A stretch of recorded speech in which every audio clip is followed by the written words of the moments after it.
welcome to Teachnology. This week we're talking to student teachers and we're trying to offer you some tips to make it a lot easier for you those first, really the first weeks trying as a student teacher. We're going to try to get you through that, give you some awesome tips to help you.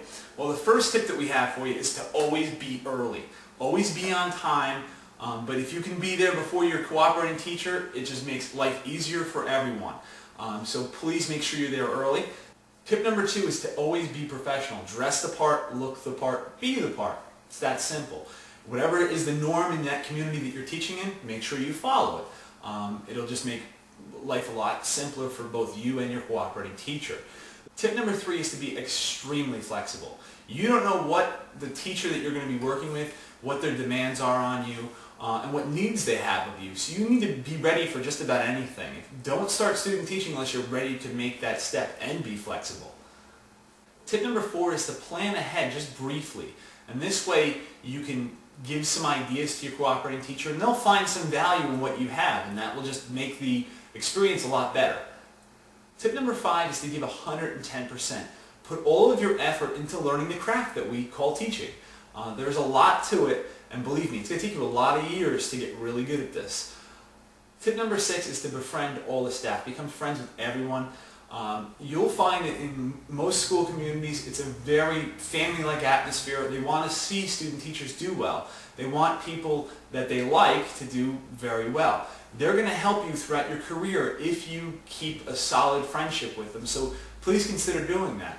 Number 7 is a tip that was given to me when I was a student teacher and didn't really think of much value of it, but it was absolutely the most tremendous thing I've ever done, and that is to see as many teachers in as many discipline and grade levels as you can.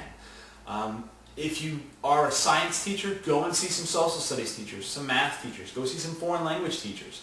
Go see, if you're a high school teacher, an elementary school teacher, and vice versa. If you're middle school, go see both levels, both the high school and the elementary.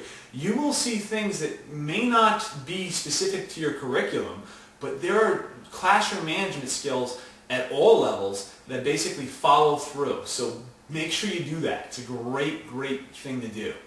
Tip number 8 is to not feel like you have to reinvent the wheel. There are plenty of great curriculum activities that are out there for you. You can check on Teachnology. Become a member, you'll find even better stuff on our site. But there are so many things that are out there and available to you. Don't feel like you have to sit there and do something that's never been done before. Now that's great if you can, but doing it day in and day out gets to be very tough. So make sure that you find activities that are already there for you. Number 9 is one of the most important things. Do not be afraid to ask. Ask your cooperating teacher, ask the principal, ask other people. If you have a question, this is the time where you're going to ask and you're going to learn. Because when you become a new teacher and you actually get your first job, you may feel slighted to ask. So this is the time to get all your questions out. If there's anything you don't understand, ask. Tip number 10 is to try and actually develop a classroom management style for yourself. Now this takes absolutely lots of years. And most teachers, it will take them a minimum of 5 years to really get it down pat. You want to be able to know where your students are and you want to manage them well outside of the curriculum.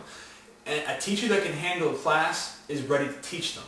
It's one of the few things you're going to learn as time goes on. Try different management styles, see what other teachers do, see what works for you. Okay? And see what will work for you in the long term. Because some people, they may have a tendency to feel down on themselves if they try to pick up management styles that work but don't work for them. So be considerate of that.